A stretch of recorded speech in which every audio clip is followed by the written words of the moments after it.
Welcome back, everybody, to another episode of Reactionary Reviews. Today we're going to be taking a look at The Running Man, the 2025 adaptation of the Stephen King novel. So this is the long-promised, more faithful adaptation of Stephen King's novel, The Running Man. Apparently, compared to the 1987 version with Schwarzenegger, this is a lot closer to what the book is. I did go through and quickly read a summary of the book, and it does sound like this follows the book somewhat closely, at least in terms of the major events that happen in the book happen in the movie, but I haven't read the book, so your mileage may vary. Just a side note, because we have here it says a reported budget of 110 million. I wish that there was some more accurate accounting when they're giving budgets and box office revenue, because it's very misleading, and to a certain extent it doesn't really reflect much other than whether or not the movie was popular, because they say 110, but that doesn't include marketing a lot of the time, and for some movies, especially blockbusters, the marketing can be as much or more than the film itself.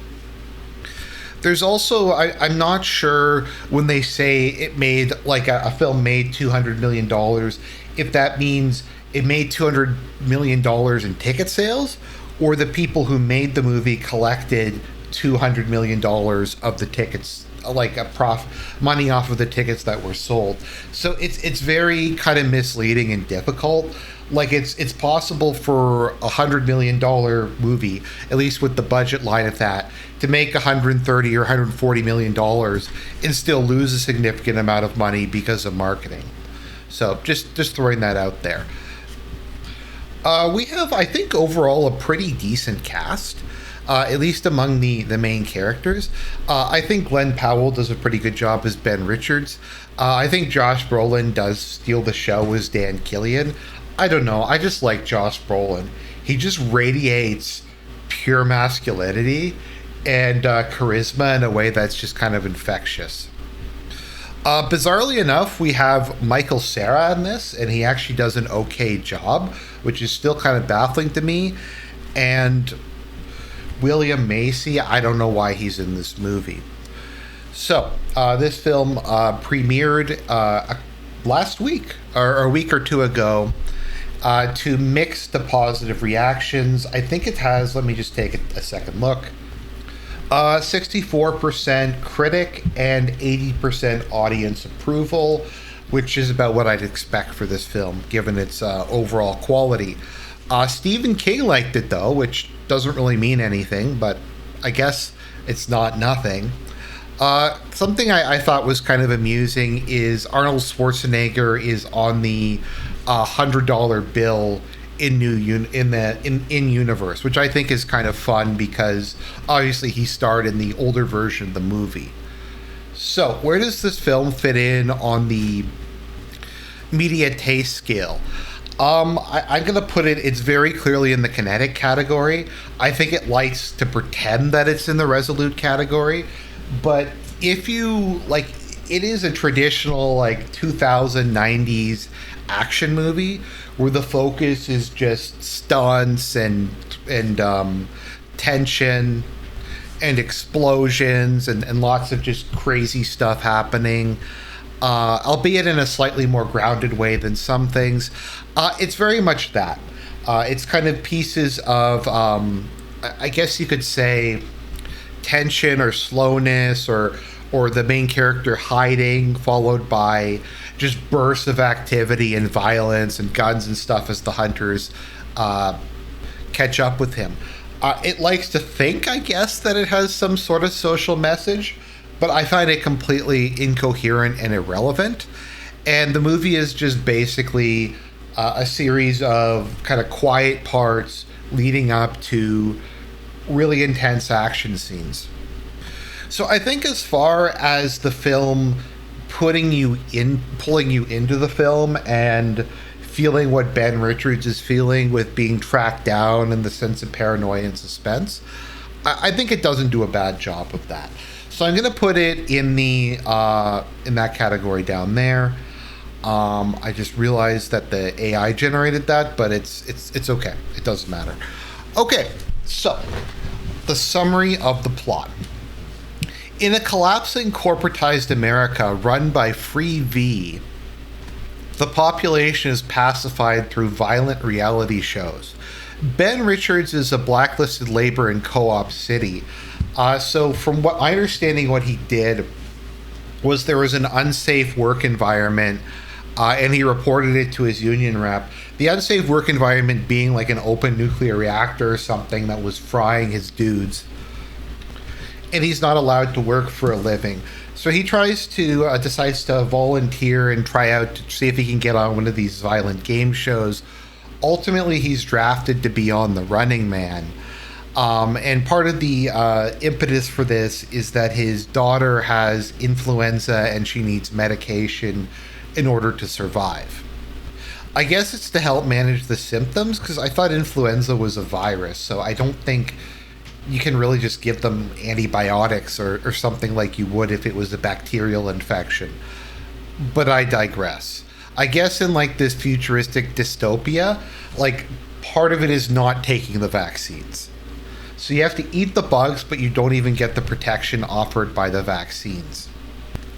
So Ben Richards initially doesn't want to be on the show for very obvious reasons, but he goes and talks to Dan Killian, aka Josh Brolin, who promises him that he'll get his daughter treatment, he'll get his family to safety, and even if he only survives a week in the show, it'll be enough money for his family to live on for the rest of their lives. So he decides to participate. So the game showed The Running Man itself. So from my understanding, they pick 3 people. They give them a 12-hour head start, including a bunch of money and stuff like that. And they need to keep moving and to hide out.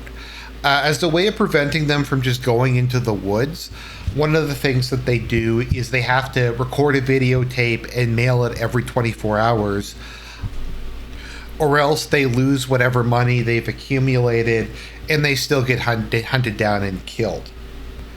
The actual amount of money, I don't think I entirely understood it. I think it starts at $1,000 and then it doubles every day. At the end of the process, it comes out to $1 billion. Now, in this context, it seems like there's been a lot of deflation. So, like $100 in universe seems like $1,000 to $10,000 in reality. Like the amount of money that he got to get his daughter treated as a signing bonus, I think was like $800 or something, and that was considered a small fortune. So it's hard to tell, but that's part of it. For every pursuer that he kills, he gets a bonus. In particular, for any hunter who is like the elite kill team, he gets an even bigger bonus. And if he survives to the end of 31 days, then he gets the money and he's allowed to leave. If he dies, then his family gets whatever amount of money he's been able to accumulate. So really, from just a financial perspective, if he only makes it a week, and Killian points this out, his family would still be in the top like 10% of most wealthy people. So he just kind of decides, you know what, I'm screwed anyways, I might as well take a crack at this. So they go on the show. Maybe this is the closest the movie comes to being political, is they portray him and the other people who are on the show as being like psychopaths who don't want to work for a living and committed crimes, and that's why they're on the show, as a way to avoid having to get a job.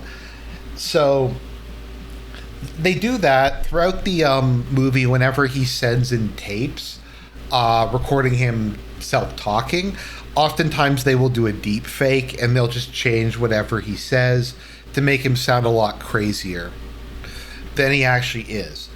So basically the movie just goes along. It's determined very early on that Ben is very entertaining to watch. He's clever, he's resourceful.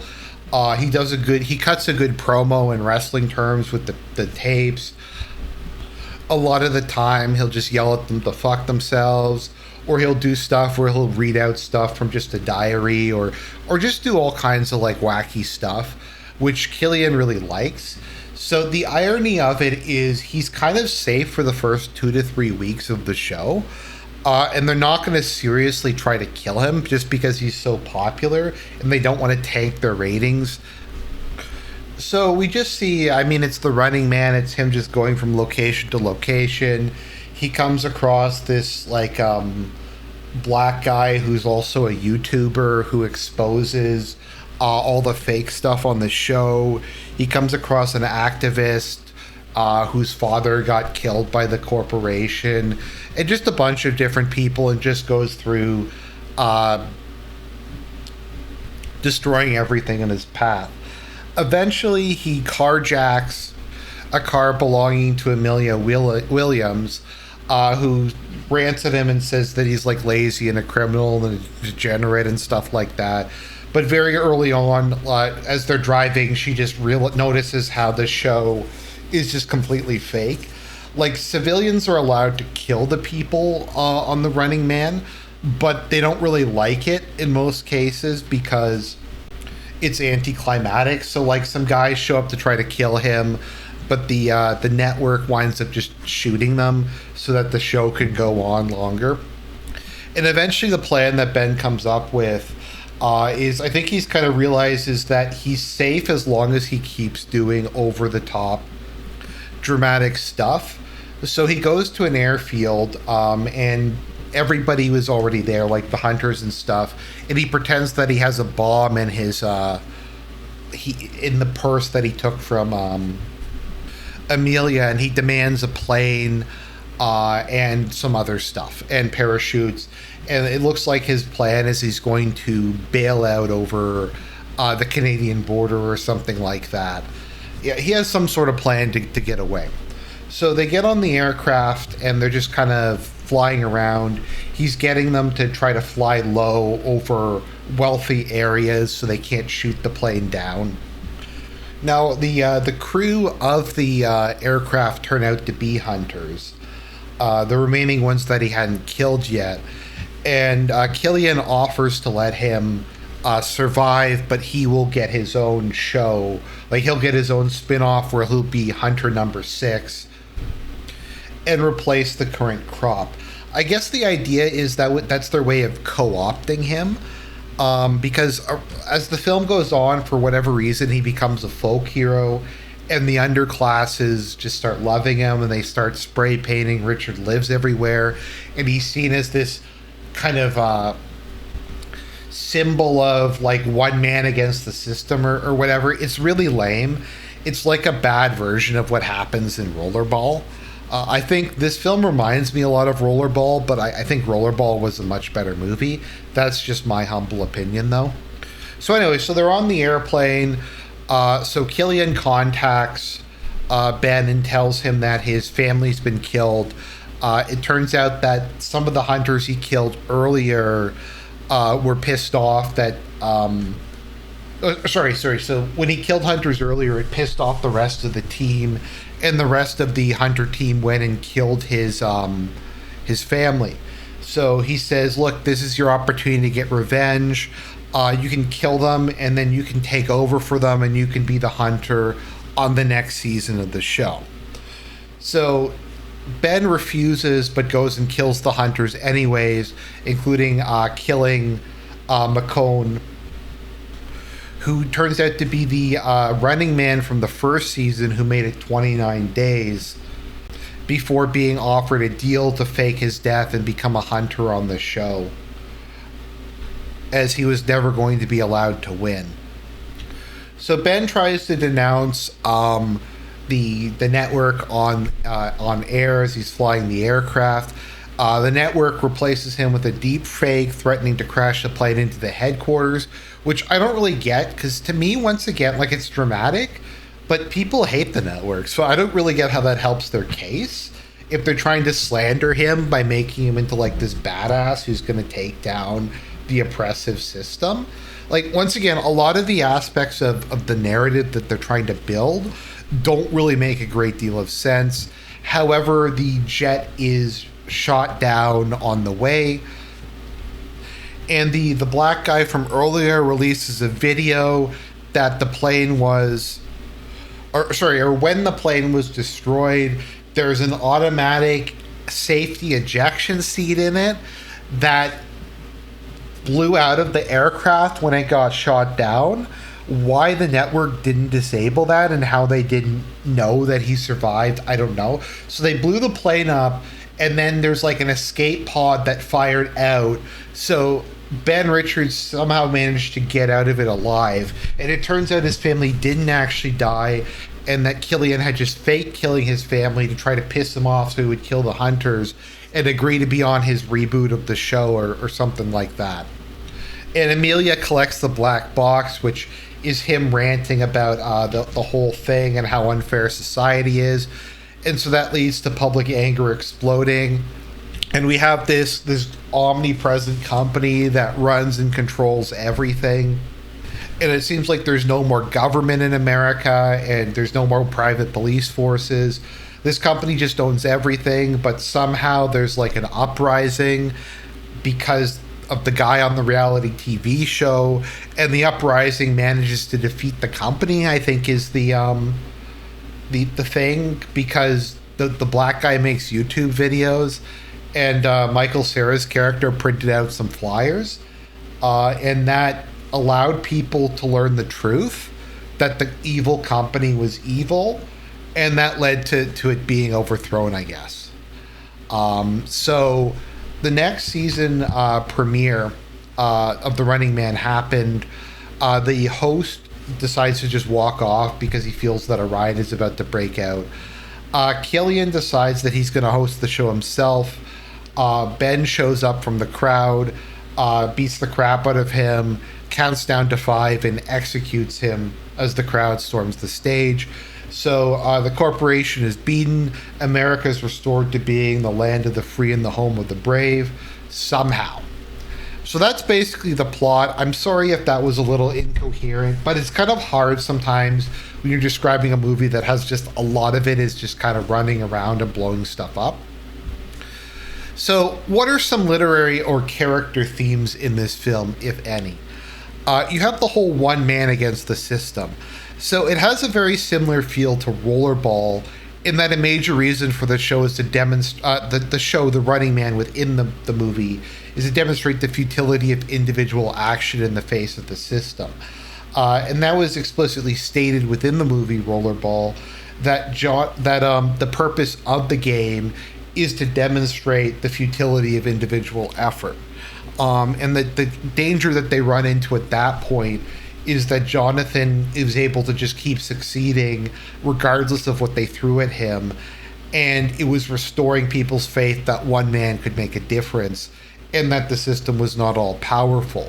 So I think that is what they're trying to go through for here, that because Ben Richards continues throughout the game show and he makes it pretty far, that means that one man can beat the system. Although the fact that he's not immediately killed is because the system finds him amusing and they want to get higher ratings. So it really isn't him beating the system at all. It's that the system decides to let him exist, albeit it turns out to be a very foolish thing to do. Like in the case of Rollerball, they're actively trying to kill Jonathan for most of the movie, and they want him gone. In this case, they want Richards to survive, and they keep offering him chances to get out. And they even broadcast the footage of his family getting fake executed to make him sympathetic. So I don't really get what they were going for there, but it's supposed to be one man against the system, I guess, even when the system is helping him against the system. Another aspect of it is they're trying to show, I think, how arbitrary and anarchic the society is, because everyone's just allowed to kill people seemingly with no legal consequences. The hunters can kill people, Richards can kill people. It just seems to be completely okay because it's a game show. And to be fair, this is one of the more realistic parts of the movie, because it seems like if you're a streamer and your crime has anything to do with the internet, in a lot of cases you can just get away with anything up to and including murder. Like the furries got away with all the dogs they tortured and killed. So that just seems to be how it is. So yeah, he manages to inspire people to rise up against the corporation. To me, the more interesting thing, and probably the only thematically interesting part of it, is Josh Brolin's character Dan Killian. It's pretty clear by the halfway point that allowing Richards to continue is undermining the entire purpose of the show and the system, but it's such good television, he chooses to ignore it and keep the show going, even though it's worse and worse for the narrative. And that is something I do find often in particular a lot of like modern left wing, or I guess if you want to use the term woke politics, is that people wind up in empowering the very societal forces that will eventually destroy them or are actively destroying them. Like they'll support Me Too, or they'll support mass immigration, or they'll support affirmative action, or they'll support two-tier justice system. And these things will eventually come around and bite them. But they just have to virtue signal, and they have to, for the purposes of their ego, buy into it. And I think that's kind of what happens to Dan Killian. And I kind of find that interesting. That was really the only interesting thing that I thought. He also thinks because he produces a popular TV show, he's a divine figure who's immune from consequences, which once again is one of the more realistic aspects of this. So, political, philosophical, religious themes. I found enough to make a slide out of this. So, assuming that this was a product of... I don't know that much about the film's production, but I'm just going to assume this was made by left-wing people. I just have to say, 2004 called and they want their premise back. There's this ongoing thing that corporations are like these socially conservative, nationalist, free market entities, and everything is the way it was during the Bush administration, and it wasn't even really like that back then. That all like these big companies are right-wing and they donate money to Trump, and like all the cancel culture and stuff is on the right, and stuff like that. And it's just, that's not the case. The corporate America and just corporations in general are overwhelmingly left-wing, sometimes far left, to the point where they will destroy themselves by producing crap no one wants to watch to maintain ideological purity. So the movie just has this vague anti-corporate, anti-authoritarian, vague populist message. It doesn't really say anything about contemporary politics. Once again, though, in the modern day political climate, who embodies the anti-corporate, anti-authoritarian populist message? It tends to almost be entirely on the right. At least post-Bush era, a lot of people on that side of the spectrum started to be very anti stuff like the Patriot Act, very hostile to the independent power of corporations and stuff like that. Something I do wonder about is, now that Trump is president again, is some of the political leftism being shelved from these movies, and we're just going back to having generic, non-ideological bad guys to make it politically neutral. That kind of reminds me a bit of the film Civil War, which was completely politically neutral somehow, despite being about a civil war. Also, the whole idea of an anarchic society is something pushed entirely by the political left. If you look at the last 20 years, the side that wants criminals punished, an equal standard of justice, and government to conform to regularized, limited norms is entirely a conservative idea.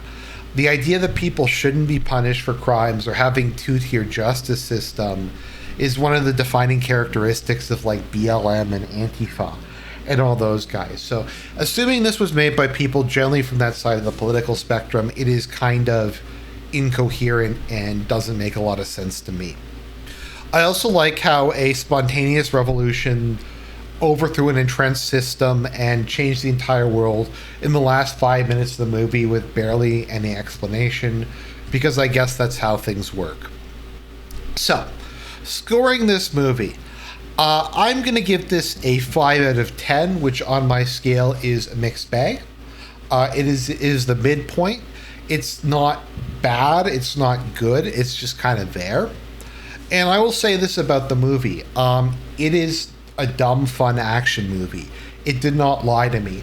I went in expecting to have a popcorn flick with like suspense and action, and it to just kind of be a fun movie and not have to think too much about it. And you know what? It delivered on that.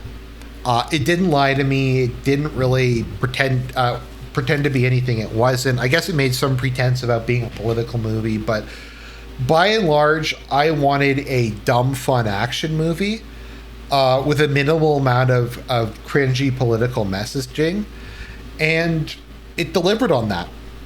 So I got to give it credit for that. I don't regret going to see it. I did enjoy it. On the bad side, there's no thematic depth. It has the same kind of premise and themes as Rollerball and The Long Walk, which are both vastly better movies. By Rollerball, I mean the older version, not the newer version. So there was basically no creativity. It was a competently filmed but not good movie. So that is kind of my view as my personal taste. From a more objective evaluation, I gave it the same. I think I mostly I don't think my personal feelings really entered into it this much compared to sometimes when I review things. So from what I can determine, this is reasonably close to the book. Objectively, I think the editing and special effects range from competent to good. I think the main characters, even if you didn't like the script, put in a decent performance. I would just describe this film as being competent but uninspired. Whereas, like, I thought The Long Walk was really good, and I enjoyed that movie. That might actually be my pick for movie of the year. This one was just kind of meh. So, while it was competently made, at the end of the day, it's mass-produced slop with slop or however you want to say the word, with little to no thought to put into it. And we just have lazy political messaging that's designed to not offend anyone and not take any chances, which is actually a good thing to me, because if it did have a message, it would be like Trump Orange Man bad or something like that. So it's probably preferable to me, but from like an artistic standpoint, it is very lazy and very cowardly. So on the whole, I'm going to say The Running Man was a mixed bag. If you're really hankering for some just dumb, fun action movie, this is far from the best, but it's not a disappointment either. If nothing else, it's not boring, and to me, that's the worst sin a movie can commit, is to be boring. I was engaged for the whole film, and honestly, that's more than what I can say for most movies these days. So, The Running Man gets 5 out of 10 in terms of my personal taste, and in terms of me trying to be objective. I hope you enjoyed the review. God bless everybody, and lots more fun content to come.